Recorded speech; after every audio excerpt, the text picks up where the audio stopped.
All right, guys, it is 10:20, so let's go ahead and get started. So good morning. I'm Kristen Fonatiero from the University of Michigan School of Information, and I'll be your host for this panel on professional growth. Monitoring the chat will be Cora Schaaf of the Leelanau Township Library, so make sure you keep your questions coming.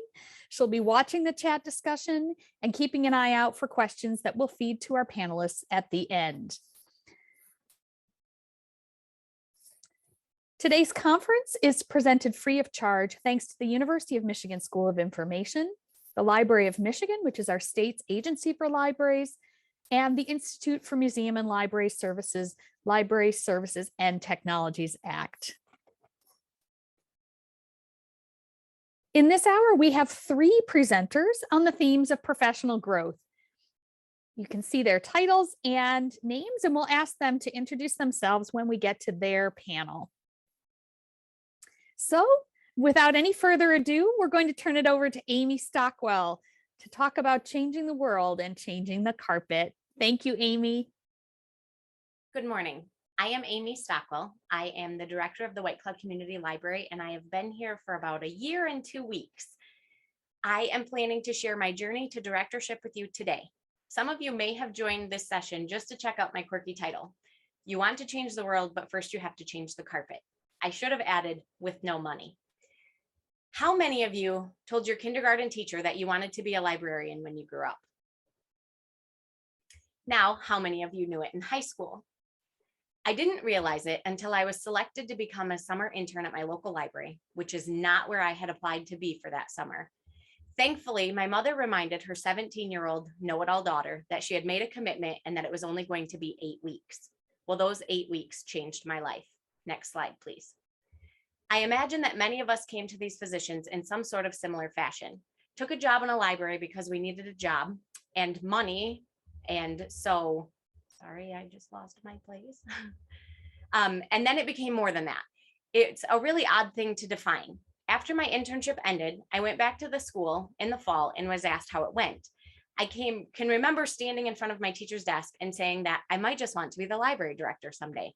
The cool thing about the internship is that it reminded me of all of the things that a library was. I grew up as an avid reader, but then as I began working and doing things like that, I had less time for reading and apparently never realized all that the library had to offer besides books. Clearly, we were not very good at outreach. So I became an avid library user again, stopping in a few times a week to pick up holds and visit with the library and the staff who had become friends over the summer. One day, I was informed that the book page position was open and to come back and speak with the director about it. I am almost embarrassed to tell you about my interview process because it was as simple as the director saying, "Kelly told me that I should hire you." And I said, "Hey, she told me the same thing." And I started the following Monday. If that doesn't tell you what kind of small town I live in, I'm not sure what will. Next slide, please. In the beginning of my career at the library, even though I thought that I might want to be the library director someday, my job was just a job. I showed up and they paid me. I was lucky enough that it was close enough to home and that they worked around my school schedule. After I finished my bachelor's degree, I was hired full-time and had really grown to love my position. One of my favorite things about a small town library is that you get to do a little bit of everything. Sometimes you were helping with story time, other days you were moving books, sometimes you're spent at the circ desk, but the majority of my time was spent processing new materials. I absolutely loved putting new books into people's hands. I had grown to know which patrons wanted which authors, and I could excite them when they didn't even realize that a new book had been published. I can't tell you exactly when, but at some point during this process, I came to realize that becoming the director could become a serious possibility, because what I haven't told you is that our director had been the same person my entire life. When she retired in 2020, she had been here for 45 years. Years ago, when I realized that if I stayed, there would be a good chance of me becoming the director, I really started to pay attention. I began working to learn the history of the library. I focused on how the library worked. I started to help the director with tasks. In the end, this hard work paid off as I am now the library director. However, 19 years experience did not prepare me for what I walked into. I really struggled with this presentation. I saw it as a challenge to figure out something that I was doing well as a rural library director. I had a conversation with Kristen saying, there isn't one thing that I do well. I am failing miserably at this job. I came into it wanting to change the community's perspective about the library. I wanted to make them love us. I wasn't prepared for the struggles and for the world to fall apart. Kristen told me that it sounded like I had a case of vocational awe. Next slide, please. Obazi Ettarh authored an article titled Vocational Awe and Librarianship, The Lies We Tell Ourselves. The premise is that vocational awe refers to a set of ideas, values, and assumptions librarians have had about themselves and the profession that result in beliefs that libraries as institutions are inherently good and sacred and therefore beyond critique. Next slide, please. The word vocation is defined as a call or a summons and stemmed from early Christian tradition, where it is held that the calling required monastic life under vows of chastity, poverty, and obedience. Many librarians, like myself, refer to the field as a calling, and their stories often fall in line with Martin Luther's description of vocation as the ways a person serves God and his neighbor through his work in the world. Next slide, please. The physical space of a library is considered sacred. It could be argued that it is treated like a sanctuary, both in its original meaning, keeper of sacred things and people, and a more contemporary way, such as shelter or refuge. Churches and libraries had similar architectural structures. These buildings were built to inspire awe and grandeur, and their materials were meant to be treated with care. Although contemporary architectural designs of libraries may no longer evoke the same feelings of awe that they once did, libraries still continue to operate as sanctuaries in extended definition as a place of safety. Next slide, please. If libraries are sacred spaces, then it stands to reason that its workers are priests. The early librarians were also priests and viewed their work as service to God and their fellow man. Out of 500 librarians surveyed, 95% said that the service orientation of the profession moved them to become librarians. Another study found that the satisfaction derived by serving people is what new librarians thrive on. It should come as no surprise that librarians are often viewed, just like monks and priests, as nobly impoverished as they work selflessly for the community and God's sake. Next slide, please. The author challenged the notion that many have taken to believe that libraries are inherently good and democratic, and that librarians, by virtue of working in a library, are responsible for that good work. This sets up an expectation that any failure of libraries is largely the fault of the individuals failing to live up to the ideals of the profession. She then goes on to discuss 5 primary ways vocational awe negatively impacts librarians. Next slide, please. The author uncovered the roots of vocation with librarianship and its allusions to religiosity and the sacred. The vocational metaphor helps us to understand the cause. However, it is important that we do not forget the awe, which represents the effect. Merriam-Webster defines awe as an emotion variously combining dread, veneration, and wonder that is inspired by authority or by the sacred. Awe is not a comforting feeling, but a fearful and overwhelming one. A modern secular example of awe is the military doctrine of shock and awe, which is characterized as rapid dominance that relies on the use of overwhelming power and spectacular forces to paralyze the enemy's perception of the battlefield and destroy their will to fight. Essentially, awe is used as a method of eliciting obedience from people in the presence of something bigger than themselves. Next slide, please. As part of vocational awe in libraries, awe manifests in a response to the library as both a place and an institution. Because of the sacred duties of freedom, information, and service are so momentous, the library worker is easily paralyzed. In the face of grand missions of literacy and freedom, advocating for your full lunch break feels petty. And tasked with responsibility of sustaining democracy and intellectual freedom, taking a mental health day feels shameful. Awe is easily weaponized against the worker, allowing anyone to deploy a vocational purity test in which the worker can be accused of not being devout or passionate enough to serve without complaint. Next slide, please. Harwell defines burnout as the prolonged exposure to workplace stressors that often drain an employee's vitality and enthusiasm, and often leads to less engagement and productivity. With the expansion of job duties and expectation of whole self librarianship, it is no surprise that burnout is a common phenomenon within libraries. Next slide, please. The author tells us that by the very nature of librarianship being an institution, it privileges those who fall within the status quo. Librarians who do exist outside librarianship center can often more clearly see the disparities between the exposed values and the reality of library work. But because vocational awe refuses to acknowledge the library as a flawed institution, when people of color or other marginalized librarians speak out, their accounts are often discounted or erased. Vocational awe ties into the phenomena of job creep and undercompensation due to the professional norms of service-oriented and self-sacrificing workplaces. But creating professional norms around self-sacrifice and underpay self-selects those who can actually become librarians. If the expectation built into entry-level library jobs is experience, which is usually voluntary, then there are class barriers built into the profession. Those who are unable to work for free are often unable to make librarianship a whole self career. Next slide, please. In a 2017 Library Journal's Placement and Salaries Survey, graduates overwhelmingly pointed to an underemployment issues as a source of unhappiness, including low wages, lack of benefits, no full-time positions, and often needing to work 2 or 3 part-time jobs to support themselves. Librarians' salaries continue to remain lower than those for comparable jobs in professions requiring similar qualifications and skills. Next slide, please. Job creep refers to the slow and subtle expansions of job duties, which is often not recognized. The article heavily argues that librarians are often expected to place their profession and their job duties before their personal needs. Job creep manifests in several ways. What employees did originally voluntarily is no longer considered extra, but is now instead expected. Employees who cannot do more than what the job description lists are consequently seen as not even doing the minimum, and the management may become to believe that the workers are not committed to the organization or its mission if they do not do the extra tasks. As the profession continues to evolve, librarians are expected to be social workers and at times even first responders.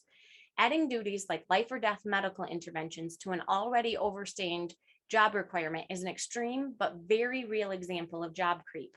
And with the upholding of librarianship as purely service-oriented or self-sacrificing, what is a librarian to do who do not feel equipped to intervene as a first responder?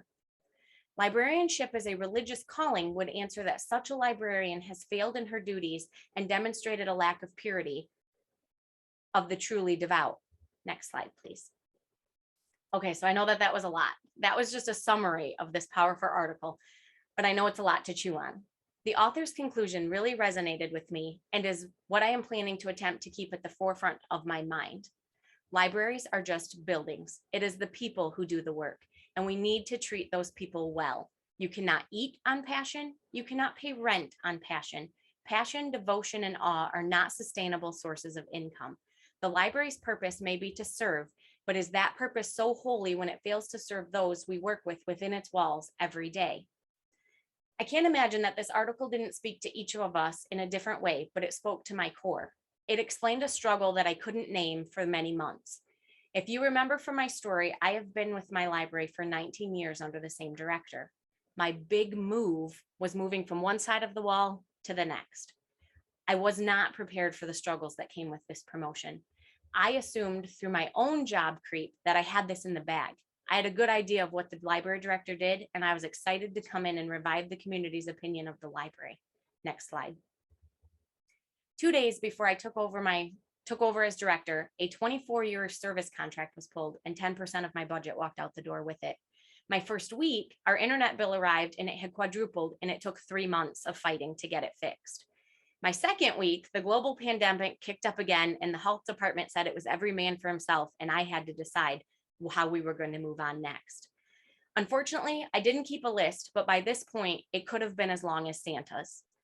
Between just struggling to find my way, budget shortages that included cutting staff hours, rebuilding my friends group, staff changeover, staff illnesses and surgeries, vaccines, masked versus unmasked, small town drama that included most of my subcontractors, furnace replacements, a lack of general 20 years worth of maintenance on our aging building, and meetings. So many meetings required each month. To say that I was unprepared is an understatement. I believe that it is safe to say that I moved sides of the wall with a significant amount of vocational awe strapped to my chair. I had the call, and I was going to show the community the good work that its local library did. I was going to change the world. Instead, the world changed me. I couldn't understand why I was struggling so much, but now I can name it, and I can start working to fix it. And I can hope that anyone else who's struggling like me is now able to name it also. While there were times that the Next Level Leadership Program added to my stress level, like preparing this presentation, I am so thankful that I was able to participate. I can't see it yet, but it will make me a better director, not only for my community, but for my staff. Unfortunately, we all know how public budgets work. If there is no money, there is no money. And I can't pretend that I am Oprah and start passing out raises like they're candy. But I can fight against things like job creep and burnout and attempt to foster my staff's passion without sucking the life out of them. There have been some difficult days, but my staff and I have gotten through them together. They've been known to leave chocolate and encouraging notes on my desk, funny memes in my inbox, and yet during another maintenance problem, one staff member, while standing a throwing distance away, quietly said, "Amy, I'm so sorry to tell you this, but the front door is broken." He also then went on to suggest that I choose a topic about delegating for this presentation. I am horrible at delegating. And then once I chose that topic, I could then delegate the presentation to him. Do not think for 1 second I did not try to run that by Kristen. It was vetoed. I could not have survived this last year without them and their support. The least that I can do is repay them. The least that I can do to repay them is to create a healthy work environment. I commented earlier on how small our town is. And while that can bring its own challenges, it also brings something beautiful. The community is starting to see that we are slowly breathing new life into this old institution known as the White Cloud Community Library. Next slide, please. So maybe, just maybe, one day I will be able to change the world. But first I have to change the carpet. So we'll be closed for the next month to get that done. Thank you for joining me today. Thank you so much, Amy. And here's another link to that vocational article. And it's an article I recommend to everybody, not just people who are new directors during a pandemic, because I think it really asks important questions. And Amy, thank you for all the vulnerability that you showed, because I know there are other people out there feeling as you feel. So switching gears a little bit, we have Becky Wagemaker from the Dorothy Hall Library talking about change and change management. Thank So you. take it away, Amy. Or Becky, sorry. That's okay. Thank you. I am Becky Wagemaker. I am the Assistant Director at the Dorothy Hall Library in Diamonddale, Michigan, which I'm sure nobody knows where that is. It is just outside of Lansing, the capital, just to the southwest. And we are a township library. So we serve the entire township of Windsor Township in Eaton County. Next slide, please. I wanted to start with this quote. The most dangerous phrase in the English language is, "We've always done it this way." This quote is from Dr. Grace Hopper. She was a computer scientist and a Navy Rear Admiral. It's obvious to me why a computer scientist would want to find new and exciting ways to do their job. And I'm impressed that a military person would also have that same perspective. I'm going to talk through some tips on how to effectively handle change. I am definitely not an expert. This is all based on my personal experiences with change. I've been through lots of changes in my different positions in libraries, and I've struggled through some. So I'm going to give some examples of changes I have experienced and how they were handled effectively and how I've learned from those. I know Lauren said in this morning's session that no one likes change. I know several people who hate change, but I understand it's important and its importance, and I want to share that with you today. Next slide, please. So just to give a little background, I know I already told you a little about my library. We are a small, lower end class 3 rural library. We just passed 7,000 residents in the last census. So that bumped us up to class 3 from class 2. We have 2 full-time staff and 3 part-time staff. And my current director started right before I did. I've been there 5 years. And before her, we had a library director who had been there for 30 years. And before that library director, it was another director who had been there for 30 years. Both of those library directors were very traditional, very fiscally conservative, very stuck with the status quo, simple service model. And my new director, when she was hired, the board told her, we want a totally different approach to library service. So she expanded the hours the library was open. She was allowed to expand staff because originally it was just her and one other person when she started. She started doing tons of programming because they didn't have any programming. We made policy changes. We've changed the collection layout, the library layout, and we've done a lot to the collection just in purchasing as well. And all of these changes were fully approved by the board. Next slide, please. I want to start out by also saying something that it's important to remember about change.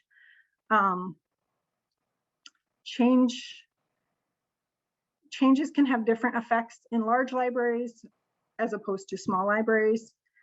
Small changes in a large library don't necessarily affect everyone, but small and big changes in small libraries tend to impact everyone. And also, something that may seem small to you will not feel small to someone else. So it's always important to be aware of how any changes you make could affect other people. Next slide, please. The most important thing I have learned about change is, in handling change, is communication. Let people know what your idea is, why you think it would be a good idea, how you want to handle the change, what steps you're going to take, and involve all the key players, whether it's staff, board, patrons, and like if it's a staff procedure that you're changing, you would want to make step-by-step instructions so that they know what the new procedure is going to be and how to do it, and so that they don't get stuck. Also, have signage for patrons if you're changing where a location is, and give reminders. Like, just make sure that everybody remembers where something new is, or where something got moved to, or reminders are helpful. People forget things, people get stuck in their ways. So communicating and giving that feedback is important. Next slide, please. So some examples from my personal experience. As I said, we've moved some of our collections around in the library, and during the COVID shutdown, when we were still able to be in the library doing work, we made a huge change. We moved 5 collections to different locations in the library. And then when we were able to reopen, we would on several occasions have patrons come in and have that deer in the headlights look of the thing I'm looking for isn't where it was before. And we'd have to jump up and say, okay, we've made some changes. You're looking for the DVDs, they're over here now instead of over here. Another example that we've all experienced is the COVID response policies we had to make when COVID happened to make sure everybody was following the safety procedures and everything like that. Those seem to change weekly, daily. It was hard to keep up sometimes. We got sick of those really quick. But my director was always on top of any updates coming from the health department or the state or the CDC or whoever. And she would make sure that we were all aware of them, and she'd let us know what that meant for what we needed to do, or she'd make sure she found out what that meant we needed to do. And another one is staff changes, which happens for everyone, whether it's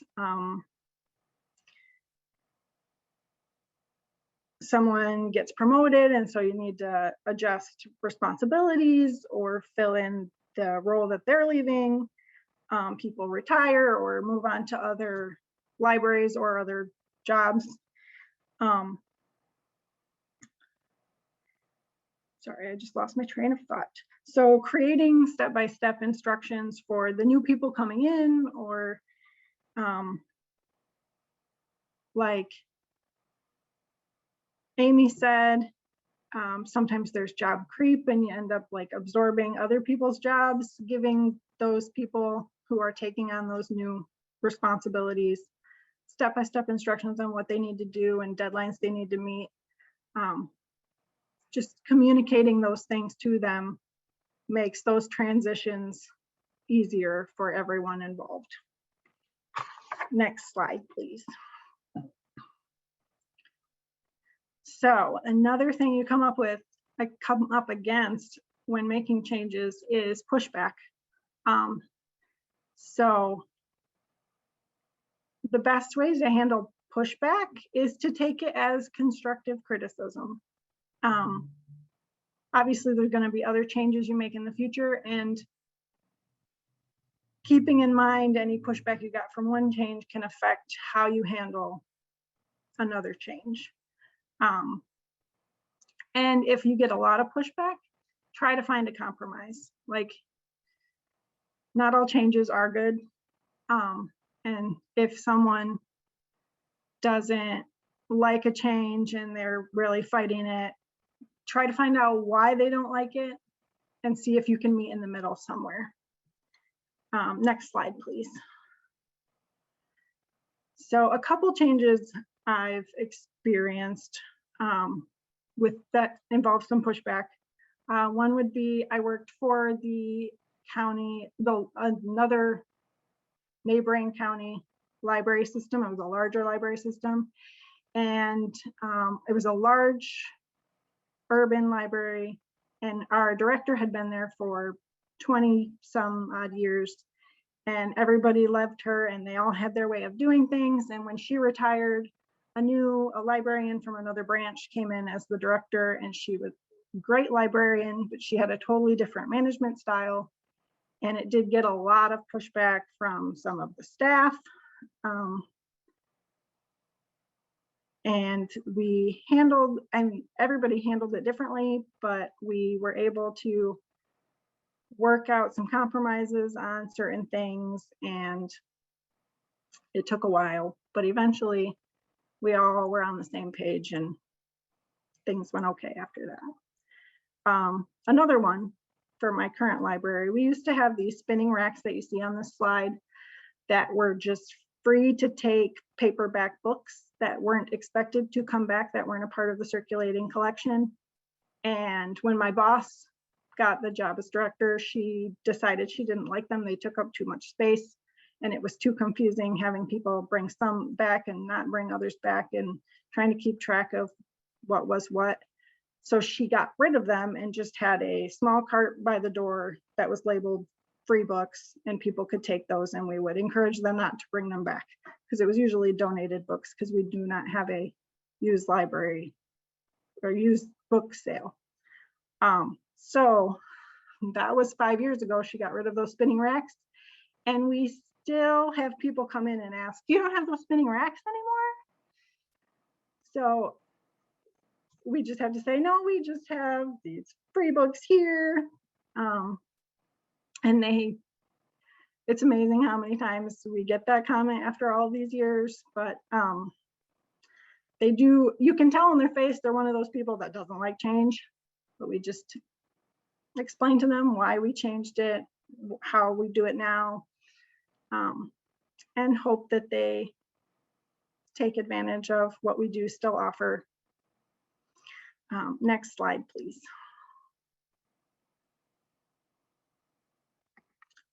Another strategy is listen for encouragement.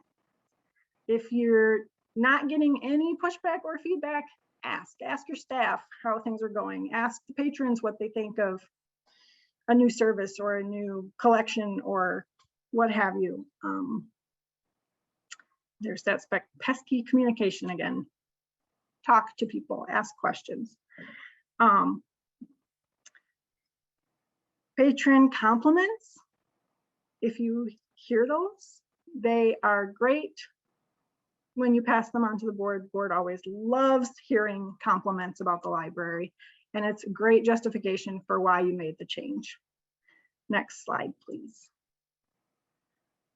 So some examples, we recently were one of the many libraries that seem to be going fine free. We were only charging late fines on our movies. And when people start to reach in their pockets when they bring their movies back because they think they're late and whatever, we're always like, oh no, you're fine. There's no late fees. We're just glad it's back. And they just get these big grins on their face, and it just makes you feel good to know that you're making a positive change. Also, we used to, this is a picture of my library here, and there used to be really tall shelves on the left side past that table that really blocked the view, cut off the sight lines, and it was really hard to see way back in that back corner. And when we moved all of those collections around, we were able to take part of those shelves down to open up the sight lines. And when we opened after COVID, so many people came in and they'd look around and their eyes would light up and they'd be like, it looks so great in here. And they couldn't figure out what had changed. They just knew that it looked better. So we really love all of those comments from our patrons. And we definitely pass those on to the board. Next slide, please. So in conclusion, change is inevitable. Sorry, but it is. It's important for libraries to stay ahead of or on top of trends and make changes where and when needed. Whether you're making the changes or being subjected to the changes, if you're not in a role where you can decide to do those changes, communication is key. Share the whole process with everyone involved, all the key stakeholders, and ask lots of questions. And this is a quote from Max Dupree, a CEO of a furniture company, that says, "We cannot become what we want by remaining what we are." Next slide, please. Thank you. And I'm all set. Thank you so much. There's such a fun chat going on, Becky, for you to catch up on, of all the things that patrons say things they ask about after changes. So thanks for giving people a chance to let off a little pandemic steam about that. For our final presentation of this panel, we have Holly Teasdale to talk about support networks, something that I think we've all gotten a new level of appreciation for in the last couple of years. So Holly, I'll turn it over to you. Hi, everybody. I'm Holly Teasdale. I'm the director at Lyon Township Public Library, which is in southeastern Michigan. It's about 40 miles outside of Detroit. And where we are we're a class 4 library, but it's been a community that's had a lot of change. It's moved from rural to suburban, and it's been considered the fastest growing municipality in the state of Michigan for many years. When I started here, I've been here for 16 years, there were 12,000 people in the township, and now there's over 20. So in a lot of ways, it feels like the community that I'm working in now is not the same one that I started with, because there's been so much change. But so moving on, why do you need a professional support network? A support network can offer advice, resources, perspective, and feedback to bolster your resolve and help provide direction when you may be lost or confused on your journey to being the library director that your library and that your community needs. Support networks also provide a sense of belonging, increased feelings of self-worth, and increased feelings of security. So they're also a soundboard for ideas. Your own head as an echo chamber is not necessarily the best place for ideas all on their own. You need to build a network of people you can count on to describe your ideas to and to help you focus your efforts, funding, and time to steer you towards your best ideas. You need people who are willing to give you honest feedback. Friends aren't always the best soundboard for professional reflection.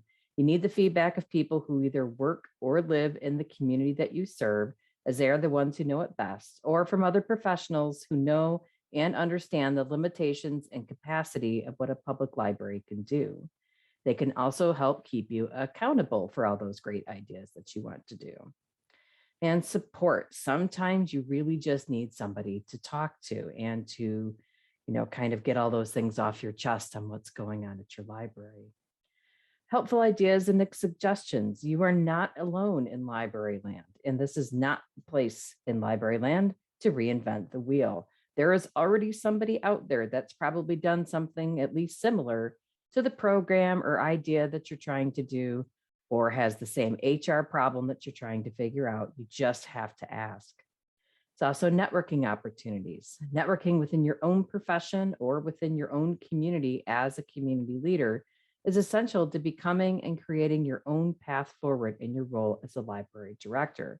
And let's not forget about camaraderie, which is simply the joy of being able to, talk and experience the same things that you do within the workplace. Next slide, please. But I don't have time for it, but you do, you really do. Those aha moments happen more with collaboration. And you're also creating networks all the time, the people that you interact with on a daily, weekly, or even sometimes only a monthly or annual basis. And cultivating those relationships is a part of your job. Like we've heard from some of the other presenters today, so either while you're doing outreach or you're creating those networks by sending staff out, or you're going out to speak to and give presentations to different organizations in the community. And all of that is also serving the purpose of the library, but you also need to think about what it is that you need as a professional. It's not just about, again, you can't, as a, with the whole concept of vocational awe, it's not always just about the library and what you can do for the community or the library. You also have to find those support networks for yourself. Next slide, please. So here is this diagram. It shows that your basis of support comes from your own library, your library's community, and your colleagues. And depending on the situation or issue that you're having, you may pull more from one support in one area, and the next time you may need it from someplace else.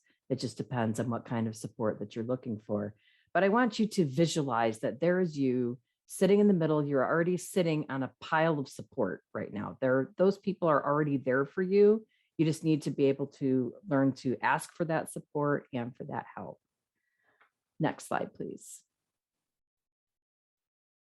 So who is in your support system at the library? And I think that biggest support is your staff. Even if it's just you as the director, you're the only full-time staff person, you have a handful of part-timers, or you have a staff of 15 or 20 or even more maybe. But either way, the staff is your number one place of support.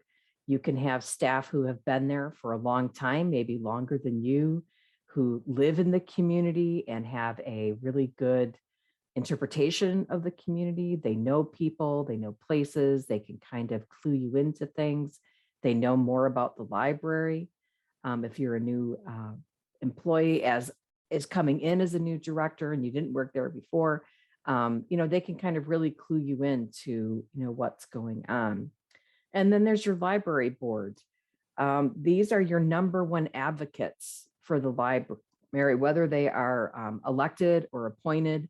These are the people who, at least in theory, want what's best for the library. These are also the people that control your budget and your policy, and really making sure that you connect with them individually as well as a group, can really create that support network that you need, especially when it comes to doing any type of strategic planning and succession planning, that they're the ones that really need to be there with you to support the initiatives and ideas that you have. There's also the Friends of the Library if you have that group. And if you don't have one, maybe you should think about getting a group to form one, because these are the people who they want to give money to the library. They want to give money to support those ideas that you want to have. And they can really be a great support network for you. And don't forget about patrons. These are the people who come in and use your library every day. They are also your future board members and friends. You really can establish that relationship with them to kind of fill those seats in the future that when you need that support. So, don't forget about having, all of that interaction with them. Next slide, please. So who can be your support system in the community that you serve? There's the organizations like the Chamber and Rotary and Kiwanis. And we've talked about a lot of them before in other sessions when we were talking about being able to give reports and just maybe sending yourself or staff out to interact with these groups to have that so they can become a partner with you for what's going on at the library. But also don't forget that that's also a great opportunity for you to create your own network. It's not really just about what those connections can do for your institution. It's about how it can make your life as a director easier and how making those connections to other community leaders can help you. Also, don't forget about the schools, so the school district and preschools and PTOs. And those can be the people that you can go to for other support. And local government, which I know is an area that can be fraught with issues and perhaps contentious. Not everybody has a great relationship with their city council or township board. But they could be, and maybe they can be. That's what elections are for. They don't always stay. And maybe you can create that, make those ways and create a partnership with someone there that you can have someone there that is part of your support network. Next slide, please. And let's not forget about your colleagues. There are so many out there in library land that are there to help you. And I really do think that, things that we've gone through in the past couple of years has really lended to how much support that we can give each other. So the first is your library co-op in Michigan. For those who are joining us from outside of Michigan, is that every library in the state of Michigan has to join a library co-op. And so this can become an organization that shares services, whether it be through the shared automation system, delivery. And this is kind of like your first stop of going to your library co-op director, your way to engage with other library directors within your closest geographical vicinity, to have a group that you can rely on, for the day-to-day workings. Because sometimes when you're in a really small library and when you have those HR decisions, and those are the types of things you really can't rely on your staff or necessarily people in your own community for. You really have to get that outside help on, so how do I handle these things? You need that outside perspective. So there's also a Michigan Library Association. And if you're outside of Michigan, hopefully you have your own state organization. But Michigan Library Association, for those of us who are in the state, is a really great tool for all of us as directors or just as librarians. They have lots of opportunities, either with their coffee hours or through the annual conference, and lots of committees if you want to get involved, if you feel like you can carve out that time. And this can be a great resource of finding those people that can support you in your work. There's also the Library of Michigan. They have a lot of support for all of you as directors and libraries. Really for directors, we have Claire Mambilia, who is the library law specialist, who can help you sometimes. She can't be your lawyer, but she can answer lots of legal questions for you, as well as all of the staff there that can help you with your day-to-day duties. And also listservs. There are lots of listservs out there for public libraries in Michigan, public libraries on a national level, like through PLA or ALA. And, that's a great place just to kind of throw out a question and say, hey, looking for that hive mind of, I have just a general question. Has anybody else done this? Is there something that you can do to support? There's also a lot of social media groups for librarianship, small libraries, public library directors, especially on Facebook. And these are groups that you can join. It's not a page that you like. And this is a great way to kind of reach out to those people, across the country or sometimes even the world for, things that go on within libraries. I mean, yeah, there's also a lot of memes shared, which is fun. But there's also a lot of really engaging topics and questions that go on there. And workshops and conferences, just like this one. This is a great way to meet people who are in the same boat as you, sharing of resources. And I like to think of especially conferences, as being the, it's like the tent revival for librarians. You really can get excited about librarianship again. And you learn all these great ideas or different things, something to commiserate. So at least you're not alone. And you can take those ideas back to your library for the future.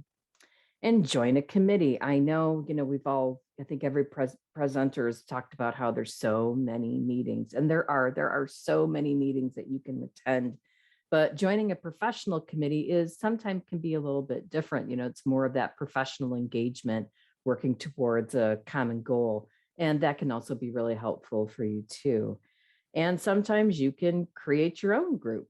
I'm actually part of a local library organization that we formed with directors within this geographical area, and we call it the Neighborhood Library Association. It started out simply as a let's meet for lunch, let's go out for drinks so we can talk shop about the libraries with our shared communities in a larger area. And it turned up into that we now do a community reads, and we do other community events. But it's been really great. It's great to have kind of like this little pocket group of directors that are your go-to people that you can rely on. Next slide, please.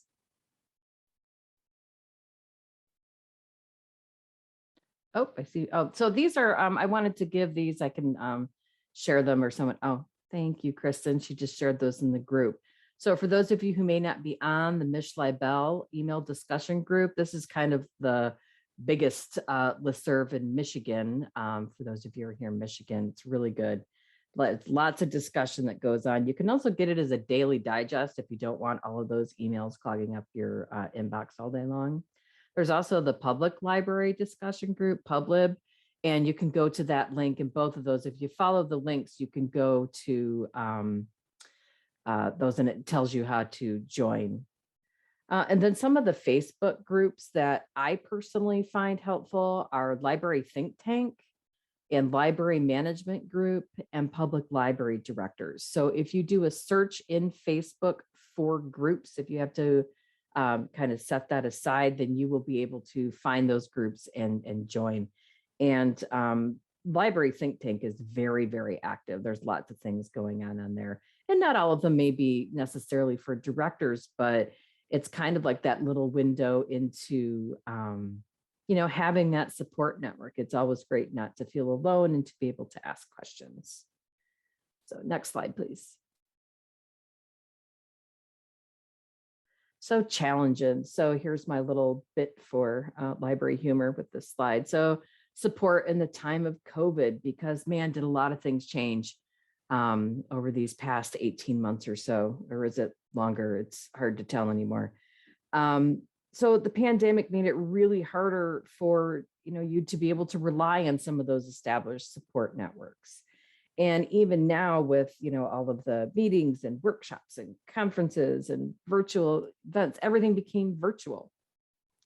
And it's great because you can have higher participation in those meetings. More people may be willing to click that link from their desktop to participate than to drive and meet there, but it's a little bit different. I think some of the best connections that I've ever had was, the conversation in the hallway or talking to somebody while you're getting the donuts and coffee. And so we've kind of been missing out a lot of that, I think, when a lot of us needed that kind of support the most, because, it's been hard this past year, guys. I know that all of us are feeling that. So, I think that with all that stress and strain and burnout, and I know that's been a topic that we've been talking about before, and all of those things, when you're burned out and when you're stressed, is the times when it's hard to reach out for support and it's hard to reach out for help. but that's the time when you really need to do it. And if you've already kind of established some of these support networks, then it's not so hard to ask because you already have somebody to rely on. And that's whether if they're in your own building because they're the staff, or your own board, your community and your patrons. You're working on these networks all the time, whether you know it or not. And sometimes you're working on those networks because it's for the betterment of your library and you're trying to do as much as you can for your community. But you also can't negate the fact that you need that support for yourself too. You are the face of the library and you're one directing everything for the community. That whole vocational, you're trying to do everything that you can to change the community's perception of the library and everything that you need to do. But there's also the moment where you need support to do all of those things. And you have a lot of it there for you, whether it's with your colleagues, your community, your staff, and you need to be able to learn to rely on those people because there is absolutely no shame in asking for help. And it also makes you a better person in providing that support to the people that need you too. Because as you establish these new relationships with members of your community and new colleagues, now you're there for them too. And those relationships are so important as we carve that path forward in our leadership roles for our communities and for our libraries. So thanks for much for lifting, and I'll be happy to answer any questions. Thanks so much. Thank you to you, Holly, as well, for reminding us that it isn't a waste of time to connect with your colleagues, but can actually be something that saves you a lot of time. With that, I want to thank each of our panelists and open us up for questions. Cora, will you lead us off with anything that came up in the chat? I sure will. First, I want to thank each of you. Professional growth is not just so important for you, but for your community as well. So thank you. Adrian asked the question of Holly, how do you address issues if you have support of the staff, but not of the board? That could be really complicated. You don't always necessarily, and you usually don't get to pick your own board where you have more control over who is on your staff. And again, that whole kill them with kindness is always a good step. And unfortunately, your board does not work at the library, so they don't see what happens every day. And to try and kind of like bring them into the fold, maybe you invite them to the library if you're having an issue of making them understand how the library works the best or what it is that you need them for. It's kind of, you're the one that needs something from them in that way. So you're the one who has to take that first step to try and change that relationship as best as you can to kind of bring them over to your way of thinking. So, but that doesn't always work either. And I don't necessarily always have the best answer for that. I've had very, very contentious boards before where I did not have a good relationship. But again, after a while, if you don't have a good relationship with them, they don't have one with you either. It's a two-way street, and those people tend to leave. So they won't stay on the board. There's always an election cycle. Just try and find somebody else to fill those seats. So Holly, if you could afford just time or money for one affiliation group, which one would you pick or who would you recommend? A group for to join, to reach out to. Within your community? Yes, please. I'm sorry. Yes. I really think that depends on your community. I know that Ryan discussed earlier how the Rotary was the one that he went to, and that's they meet weekly, and that's a really busy organization. Our Rotary in our community is very small and doesn't do very much. So in my community, it's the Chamber of Commerce. That's the group that's super active, does most things. So I really think that what you should kind of, as you're investigating what organizations are active in your community, is go, if you only have time to dedicate to one or two of those, kind of pick the one has the most members, has the most activities, has the most things to go to, because it's just a better chance of meeting more people. And if you're looking for people who can support you, for me, going to Rotary once a month where the same 5 people show up, that may not be the best way to spend my time. I want to go where there's a lot of people I can meet so I can find that person that can be a part of my support network. Great, thanks. And I did notice Allison popped up in the questions or in the comments, and she said 3 cheers for your neighborhood group. So I got a chance to work with Allison last year in this group. So Allison, do you have a question directly for Holly today? I do actually. So Holly or any of the panelists, how do you manage all of the time that making all these connections require? I find that when I make those connections, those people are always wanting something of me, and I only have so many hours in my week. I can kind of address that first. I think that it depends. If it's something that they want something from you personally, or if they want something from the library, and you have to be able to parcel those 2 things, but you also have to look at it as a give and take. So if it's somebody who is constantly on the giving end of that relationship, that whenever you reach out to them for support or something that you want for the library, whatever, and they're super responsive and they're always coming through, then that's the person you got to carve out a little bit more time for. If it's just the organization or person who shows up whenever they want something, then it's also a problem when we're the ones that steer the ship of an organization that's major. Our job is to serve the community. That's what we're here for. And so it's really hard to say no, because how do you say no for the people who pay the taxes for us to be here? And that can be really hard because you never want to look bad and you want to be helpful. And that's what we're here for. But you got to learn to say no. Just say no. You could do it, Allison. Thanks, Holly. I will add to that. I haven't figured out how to say no yet. The month of August, I went to 22 days straight of an evening meeting every night because of various things. My family didn't know who I was anymore, that sort of thing. So I have yet to figure out how to say no, or how to, like Ryan was talking about, sending employees to different things. I have to figure out how to do that so that it's not always me and that sort of thing. But then I also have to teach the staff to have the passion that comes along with that if they're going to be at that meeting, then they have to bring forth that forefront to represent the library that in the best way possible. So we have lots of things to do at White Cloud. Well, these are things that, they don't happen overnight. Having a support organ isn't this magical thing that you decide to have it and there it is. It's a lot of work, but you need some coaching sessions, Amy, on saying no. 22 meetings. Oh my God. Becky, did you want to add to that, or shall I go to the next question? Okay.